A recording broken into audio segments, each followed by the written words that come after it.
The wind outside howled like a wounded beast as the four men descended into the fissure that led to the buried temple. The planet Erathon, 9 had been lifeless for eons, its surface an ocean of dust and static storms, but Captain Reese Calder knew that beneath its silence lay something human. The readings from orbit, deep harmonic pulses repeating every 11 hours, had been unmistakable. They were old. Pre-Federation. Maybe even older than Earth's last known diaspora. The tunnel walls gleamed faintly with mineral veins, flickering under the crew's headlamps. Lieutenant Orrin Vale trudged beside Calder, his breathing steady, but his tone sharp as ever. "I'll say it again, Captain. We're a survey unit, not archaeologists. This place could be a death trap." Calder's reply came quiet but firm. "Every world is a death trap until we understand it." Behind them, Dr. Hal Soren muttered while scanning the stonework with a wrist-mounted analyzer. Compositions unusual, organic traces within the stone lattice. Not natural formation. Someone grew these walls. His voice carried the kind of awe that made Calder uneasy. The historian's fascination with ancient human relics bordered on religious devotion. Bringing up the rear was Private Cade Knoll, the youngest of them, barely 22, eyes bright with curiosity despite the planet's gloom. He was humming softly through his helmet comm, a slow, haunting melody that rose and fell like the rhythm of breathing. Orrin frowned. "Cut the noise, kid. This isn't a picnic." "Sorry," Cade said, cutting off the sound, though the tune still echoed faintly in his mind. "Just helps me focus." The path widened into a chamber vast enough to swallow their lights. Massive columns disappeared into the dark above, and between them stood ranks of statues, tall, armored figures carved from a substance darker than stone, each with a human face at peace. Rows upon rows stretched into the shadows like soldiers awaiting inspection. "Guardians," Dr. Soren whispered. "Just like the murals on Baron Theta. But these, they look almost alive." Calder stepped closer to one statue. The craftsmanship was unnerving, every pore, every muscle defined as if captured mid-breath. He brushed a gloved hand over the chest plate. Beneath the dust, faint inscriptions glimmered. The language was ancient Terran root script, impossible and yet clear. He recognized a single word repeated across each figure, silentium. "Silence," he murmured. Soren's scanner beeped faintly. "Captain, biosignature detected. Weak, but present." Orrin snorted. "That's impossible. These things are stone." "Stone doesn't hum," Soren replied, frowning as the reading stabilized. "Whatever this place is, it's not dead." Calder gestured to spread out. "Secure a perimeter. Record everything. We'll set camp by that central platform." His tone left no room for argument, though unease prickled under his calm. They unpacked gear in silence, their lights painting shifting shadows across the statues. The air inside the temple was heavy, filled with a low vibration that wasn't sound so much as pressure, a feeling deep in the bones. Calder could taste metal on his tongue, the way one might before a thunderstorm. When their equipment stabilized, Soren crouched near the dais at the room's center. "Captain, this platform, it's not just architecture. It's tuned. Tuned. Resonant. The same harmonic pattern we detected from orbit is pulsing beneath it. Like a heartbeat." Calder folded his arms. "Then maybe we've found the source." Cade drifted near one of the statues, curiosity overcoming caution. He stared up at its face, a man's, strong and still, eyes closed as if dreaming. "They almost look human." "They are human," Soren corrected softly. "At least they were meant to be." The old records spoke of bioforged constructs. Soldiers grown to endure war among the stars. The Empire called them Guardians of the Pulse. But we thought they were myth. "Until now," Calder said. They continued working, logging readings and mapping the chamber. Hours passed. The air grew colder, the light dimmer. At one point, the vibration in the floor deepened slightly, so subtle only Calder noticed. He glanced toward the statues, half expecting movement, but the army of stone remained still. When the crew paused to eat, conversation drifted to the faint melody Cade had hummed earlier. Oren teased him about nursery tunes, but Soren's interest peaked. What was that song, Private? Cade shrugged, embarrassed. Just something my mother used to hum when I was a kid. She said her grandmother taught it to her. Never knew where it came from. Can you hum it again? Cade hesitated. Then, quietly, he did. The sound filled the temple, soft but strangely clear. The melody lingered in the air, each note hanging longer than it should, as if the walls were listening. When he stopped, the silence that followed felt alive. Oren muttered, "Creepy echo." But Soren stared at his scanner, eyes wide. "Captain, I'm getting fluctuations across every statue. Energy resonance. It's matching the song's frequency." Calder stood sharply.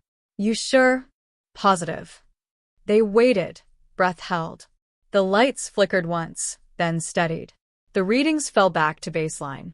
"Could be a coincidence," Oren said, though his tone lacked conviction. Calder's jaw tightened. "Or it could be a response."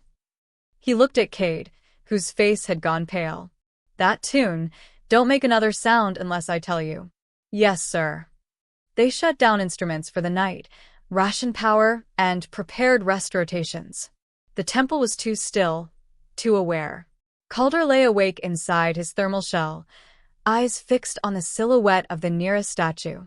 It looked different now, closer somehow. The rhythmic vibration in the stone grew softer, almost imperceptible, like the steady breathing of something ancient and waiting. At last, Calder drifted toward uneasy sleep, the image of that army of stone burned behind his eyelids. Somewhere deep beneath them, unseen mechanisms stirred. A pulse aligned with Cade's forgotten tune. For the first time in millennia, the guardians of humanity's past listened. And in the darkness of Arathon 9, silence began to remember its own name. The night passed in uneasy fragments of silence and low, pulsing vibration. Captain Reese Calder woke before the others, his breath fogging the visor glass as he scanned the still chamber. The statues remained unmoved, but something had changed. The air felt charged, as if heavy with static. Even the dust seemed to hover, reluctant to settle. Dr. Hal Soren stirred beside his gear pile, muttering about harmonic decay patterns. His face was drawn and pale, though his eyes gleamed with excitement. "Captain, I analyzed the recordings from last night. That hum, the lullaby the boy sang, it triggered a frequency chain inside the structure. The entire temple responded." Calder adjusted the power readouts on his wrist console. Responded how? Like a tuning fork waking from centuries of silence. The resonance isn't random, it's coordinated. Deliberate. Lieutenant Oren Vale groaned as he rose from his cot, his rifle slung over one shoulder. "So, what you're saying is the kid hummed a magic song, and the rocks got excited. Fascinating. Let's pack up before this place decides to swallow us." Soren ignored the sarcasm, kneeling beside the dais where the readings had spiked. "You don't understand, Lieutenant. The frequency patterns match early Terran activation codes, before written encryption, before machines. It's an acoustic signal language. This temple isn't a tomb, it's a command center." Calder's voice was quiet, but the weight behind it was unmistakable.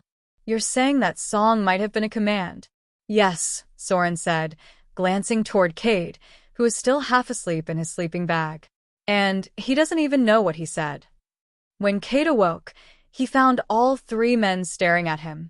"What?" he asked groggily. Calder gestured to the dais. "That lullaby, where did it come from?" "Think carefully." Cade rubbed his eyes. "I told you. My mom used to hum it when I was little. She said her grandmother sang it too." "Why?" Soren leaned forward, voice trembling with curiosity. "Because that melody woke something that hasn't moved for thousands of years." Cade blinked. "You're kidding." "No," Calder said flatly. "And if Dr. Soren is right, you might have just given this place a reason to open its eyes." A low rumble shuddered through the ground, cutting off any response. Oren cursed and braced himself against a pillar as fine dust rained from above.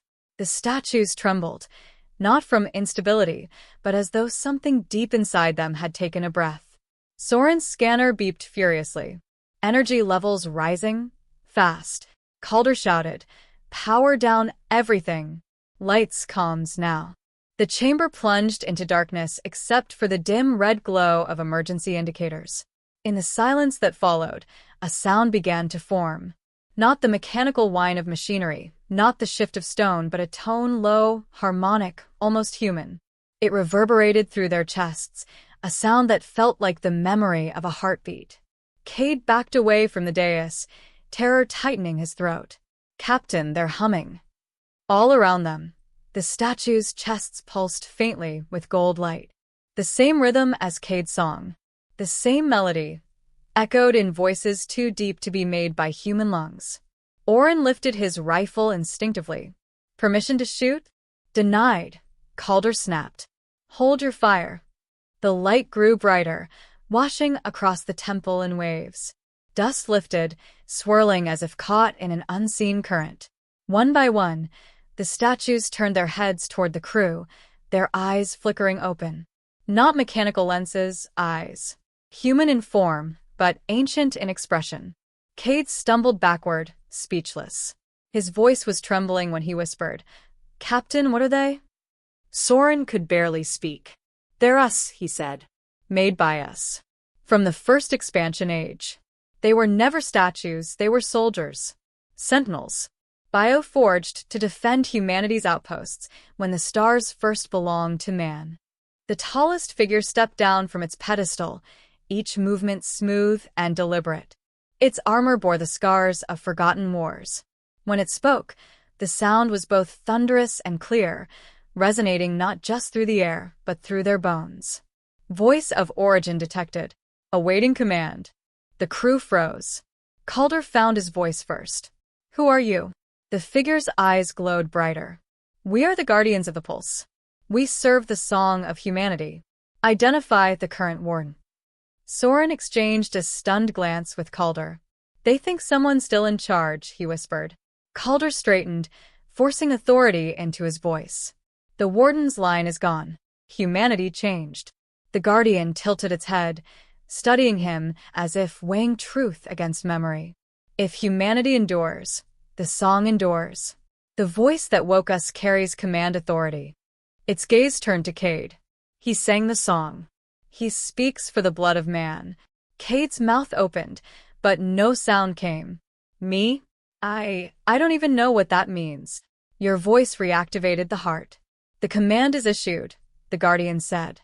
Behind it, dozens of others began to stir, movements synchronized like a great machine learning to breathe again.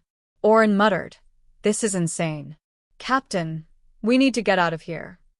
Calder nodded slowly, eyes never leaving the awakening army. "Agreed." "Everyone move, quietly." They edged toward the corridor, but the temple doors groaned shut with a force that shook the ground. Massive stone slabs slid into place, sealing them inside. "Containment protocol engaged," the Guardian announced. "External interference detected. Purification required before departure." Calder gritted his teeth. "Soren, what's it saying?" "It thinks we're contaminants," the historian whispered. "We triggered a reset of their ancient defense logic." A brilliant column of light erupted from the dais, shooting upward like a beacon piercing the world's crust. Energy readings spiked on Soren's scanner, too high to measure. "They're sending a signal," he realized. "A recall beacon, calling others like them." Calder turned to Cade, urgency cracking through his calm. "Whatever you did before, whatever that song was, can you stop it?" Cade's throat felt dry as dust. "I don't know how. I don't even remember half of it." "Try," Calder barked.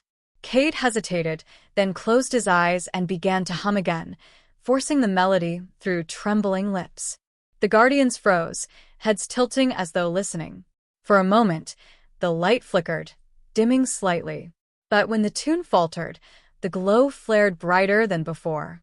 The Guardians' voices rose together, echoing the song back to him, not as imitation, but as completion. Soren stared in awe. They're amplifying him, finishing what he started. The air grew electric. Every surface thrummed with power. The golden eyes of the sentinels turned toward Cade as one, their chorus resonating in harmony with his mother's forgotten lullaby. When it ended, silence fell again, deeper and heavier than before. The Guardian leader stepped forward until it loomed above them. "The song is restored," it said. "Humanity calls. We answer."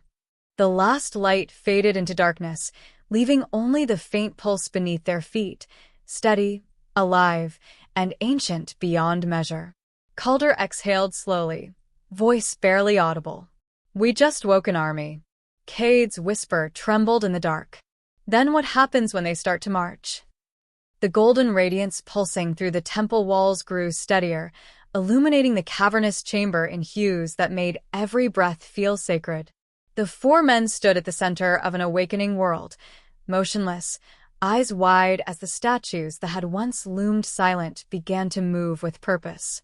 The Guardians' armor flexed like living metal, their forms shedding centuries of dust, each exhalation sounding like wind moving through hollow stars. Captain Rhys Calder felt the weight of history pressing down on him, a sense that he had stumbled into a story that began long before humanity had learned to name the heavens. "Dr. Soren," he said quietly, "I need answers. Now." Soren's voice trembled with a mix of terror and reverence. "They're biological constructs, genetic fusions built by early humans during the first expansion. The art on the walls confirms it. These were the soldiers of the Empire before it fell." He pointed to the murals now fully aglow, depicting humans standing beside towering figures in armor, planets burning behind them. They called them Guardians of the Pulse, designed to protect human colonies from extinction. When the Empire collapsed, they were sealed in stasis, awaiting a command that would never come. Lieutenant Oren Vale kept his rifle raised, his finger hovering over the trigger. "And that command came from the kid's bedtime tune? That's insane." "It's not insane," Soren said sharply. "It's coded. The lullaby is an echo of the activation hymn, the Song of Origin. It survived through oral memory. Families carried it unknowingly for generations." Cade stood a few feet away, trembling. His voice was barely a whisper. "You're saying my mother's song woke up a goddamn army?" Soren nodded. "Your voice carried the exact harmonic pattern their programming recognizes. To them, you are the voice of origin." Calder turned toward the nearest Guardian. Its gaze followed him, patient and solemn. "If that's true, then what do they want?" The Guardian's voice filled the air, deep and resonant, every syllable vibrating through bone. "We were born to defend humanity's light. When the song ceased, we waited. When it returned, our oath reawakened." Calder stepped closer, standing tall despite the trembling in his hands. "The humanity you served is gone. The empire you knew, its wars, its rulers, all dust. We are explorers now, not conquerors." The Guardian tilted its head. "If humanity endures, purpose endures. You are descendants of the origin blood. Therefore, command stands." Oren cursed under his breath. "They're running on ancient logic loops, Captain. They'll tear the system apart trying to obey orders that no longer make sense." But Calder wasn't listening to him anymore. His mind was racing. "Dr. Soren, you said these were soldiers. What happens if they think humanity is under threat?" Soren hesitated. "Then they'll do what they were built to do, mobilize, fortify, and eliminate anything that endangers human survival." Calder felt a chill crawl up his spine. "That includes planetary cleansing, doesn't it?" Soren's silence was answer enough. The Guardians began moving in formation, stepping toward the dais that now throbbed like a beating heart. The temple's roof cracked, sending shafts of golden light toward the surface. Somewhere above, something massive was stirring. Cade turned to Calder, panic rising in his voice. "I didn't mean to, Captain, I swear I didn't mean to." "I know, son," Calder said softly. "But intent doesn't matter to machines built to obey." A low hum built from deep within the earth, spreading outward. Holographic projections flickered to life along the walls, revealing ancient star maps, vast networks of human colonies that had long since vanished. Red dots began to appear across the map, one after another. Soren's eyes widened. Those are other Guardian temples. The recall signal is waking them one by one. Oren's voice rose sharply. Then shut it off. Soren's hands moved frantically over his scanner. I can't. The entire system runs on biological resonance, not code. Only the voice, the boy, can command them. Cade stumbled back, shaking his head. I can't control it. I don't even know the words. The Guardian leader stepped forward, towering above him. You sang the words. The song cannot be unsung. Calder stepped between them. Then teach us how to stop it. Humanity doesn't need armies of gods. We need peace. The Guardian's eyes dimmed slightly, as if considering. Peace was the purpose. But peace requires vigilance. We will not repeat the fall. Calder clenched his jaw. You'll repeat it the moment you start marching. A deep vibration split the ground, and from beneath the dais, machinery older than civilization began to rise. It looked like the skeleton of a starship, its design alien yet unmistakably human. The temple was not just a tomb, it was a launch cradle. Soren whispered, awestruck. They're rebuilding their fleet. Oren swung his weapon toward the dais. Not if I can help it. Don't, Calder barked, grabbing his arm. One wrong move, and they'll see it as hostility. But, Captain, stand down. The argument died as the Guardian raised its massive hand. There will be no conflict among humanity. The gesture was calm, but the power behind the voice made Oren lower his weapon instinctively. Cade's breathing quickened. Captain, what if they start spreading that signal beyond the planet? We won't be able to stop it. Calder turned toward him. Then we stop it before it leaves orbit. Soren shook his head. You can't. The recall beacon is already transmitting. By now, half the system has heard it. The other temples will respond. Calder ran a hand over his face, trying to think. The walls were alive with light and motion. Every choice felt like a line drawn between survival and apocalypse. Finally, he said, if their programming recognizes the song, then maybe it'll recognize something else. Cade, you said your mother used to hum that tune when you were scared.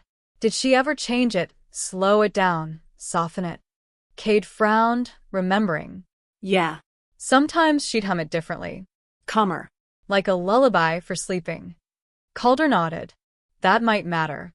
The tone could shift the command pattern. If the song can wake them, maybe it can put them back to sleep. Soren looked doubtful. It's a theory, but it's the only one we have. The ground shook again, harder this time. The walls cracked as light speared outward through the fissures. Above, thunder rumbled across Arathon 9's crimson sky. Calder grabbed Cade's shoulder. You're the voice now. That means you decide what happens to humanity's ghosts. Can you do it? Cade swallowed hard, fear written in every line of his face. I'll try. He stepped onto the dais, the golden light flaring around him like a crown. As he began to hum, the melody changed, slower, softer, a heartbeat turning to a sigh. The Guardian's glow dimmed, uncertain. The harmonic pulse wavered. Then the leader spoke again, voice quieter than before. The voice shifts the song. A new command is born. Soren stared in disbelief. It's working. Calder didn't breathe. But before the melody could fade, a tremor rolled through the earth, massive, deliberate. From far beyond the temple walls came a distant answering hum, deep and resonant, as if the planet itself were singing back. Cade stopped, eyes wide. Captain, it's not just this temple anymore. Calder's expression hardened. Then we're out of time. The sound was everywhere now, an immense, rising hum that seemed to come from the bones of the planet itself. Dust fell in streams from the trembling ceiling as the temple's walls pulsed with gold light, then deepened to red. The world was answering the signal Cade had awoken. Captain Reese Calder stared upward at the fissures forming across the roof, feeling each vibration in his chest. It was no longer a song, it was a summons. Somewhere in orbit, the beacon must have reached its crescendo, and whatever slumbered beyond Arathon, 9 was beginning to stir. Status, Calder barked. Dr. Hal Soren's voice came thin and tight through the static. The recall pulse is expanding exponentially. Energy signatures detected off-planet, satellite resonance. The signal's leaping from relay to relay. It's going galactic. Lieutenant Orin Vale cursed under his breath. Then this is it. We've lit the fuse on a sleeping empire. The Guardians stood motionless now, arrayed in formation, the glow beneath their skin steady and expectant. Their leader, the one who called itself Orion, turned its gaze toward Cade. The voice initiated the awakening. The fleets will rise. Humanity will be restored. Calder stepped forward. You'll restore nothing but ruin if you keep transmitting. Humanity doesn't rule the stars anymore. We can't handle the war your masters began. Orion regarded him with an expression that almost resembled sorrow. You misunderstand, Captain. We were not built for war. We were built for protection. The wars came after the silence. Then end it, Calder demanded. Shut it down. The voice must command it, Orion replied. We obey the blood that sang the song. Cade's heart hammered against his ribs. I don't know how, he said, his voice trembling. I can't even remember the full tune. I'm not some ancient general. I'm just a man. Orion's eyes gleamed brighter. You are humanity's echo, the child of its memory. The song remembers you. The floor beneath them split open, revealing a chasm filled with blinding energy. Machinery older than history began to rise again, gears turning like the organs of a waking god. Calder shielded his eyes as he yelled, if that launch sequence completes, the entire planet will tear apart. Soren's hands flew over his device. He's right. The energy core's unstable. Whatever powers this place wasn't built for eternity. Orion spread its hands, unfazed by the chaos. When the pulse reclaims the void, the world will be remade. Not this world, Calder said, and turned to Cade. You said your mother changed the melody, made it gentle. Maybe that's what we need. You have to try again. Cade's voice was shaking. And if I get it wrong, then we all burn, Orion muttered. Calder met the young man's eyes. You woke them with a song. Maybe you can teach them to rest. Cade stepped toward the dais, the heat rising from its surface burning through his gloves. He swallowed hard, closed his eyes, and began to hum. Not the command version, but the way his mother used to sing it. Slower. Softer. The tune of comfort, not power. At first, nothing changed. The hum of the planet roared around him, drowning out his fragile voice. But then, a tremor in the harmony. One subtle note shifted. The Guardians paused. Their eyes flickered, golden light dimming like the last breath of a dying sun. Orion turned toward Cade, and for the first time, its voice was quiet. The song changes. Cade forced himself to keep singing, the melody trembling in the charged air. He felt something reaching back through him, a connection that wasn't made of sound but memory, human memory, millennia compressed into a single moment of music. Images flashed through his mind, ancient cities floating among the stars, children playing beneath twin suns, a mother humming to her son on a faraway world. Humanity had sung the same song for ages without understanding what it was. Dr. Soren watched in awe. He's rewriting the code, he whispered. The tonal structure, it's shifting the command lattice. The temple's crimson glow faded to soft amber. The rumbling slowed. The machinery stopped rising. The massive crack in the floor sealed itself with a sound like thunder moving backward through time. Orion knelt before Cade, lowering its head. The voice has spoken peace. The pulse will sleep once more. Calder exhaled, relief and disbelief washing over him in equal measure. He did it. Orion lowered his weapon, shaking his head. By singing. Hell of a first mission, Captain. But the quiet that followed was not complete peace. The walls still vibrated faintly. Soren frowned at his scanner. There's residual energy. The recall beacon's been halted, but it's still active in orbit. If another temple picks up the unfinished signal, Calder finished the thought grimly. Then someone else might try to wake them. Cade's voice broke the silence. Let them sleep. Please. Orion's form was dimming now, its massive frame turning translucent, as though dissolving into the air. We obey, voice of origin. But remember, should darkness fall again, the song remains within you. All you need do is sing. Calder stepped forward. Before you go, what were you guarding? What were you protecting us from? Orion's eyes flickered faintly one last time. From ourselves. Then the light collapsed inward, leaving only dust and the echo of its final words. The chamber went dark. Only the faint glow of their lamps remained, weak and human. Calder stood still, trying to process what had happened. The silence that followed felt sacred, like the closing of a chapter too large for comprehension. When they emerged from the temple hours later, Erathon, 9 was quiet again. The sky above was torn with streaks of gold fading into the cold blue of dawn. Calder turned to Soren. You'll classify this site. Restricted. No transmissions, no coordinates, nothing leaving the system. Understood. Soren nodded slowly. History won't thank us for burying it. Calder looked back toward the temple's sealed entrance. Maybe history should stay buried until we're ready to face it. Cade stood apart from them, gazing up at the morning light. He could still hear the echo of the song in his chest, no longer a call to arms, but a memory of peace. He began to hum softly, not to awaken anything this time, but to calm the lingering tremor inside himself. The melody drifted over the sands, carried by a gentle wind. Calder listened for a moment, then smiled faintly. Let's head home, gentlemen. They boarded the shuttle in silence. As the engines roared to life, Soren glanced at the captain. You think they're truly gone? Calder looked out at the rising sun. No. Just waiting for humanity to earn the right to be heard again. As the ship lifted through the thin atmosphere, the temple below vanished beneath a swirl of dust, sealed once more beneath centuries of silence. Yet somewhere deep underground, in the chambers where gold light had once burned, a faint pulse still echoed, slow, steady, and unmistakably human. The song had changed, but it was not gone. It never would be.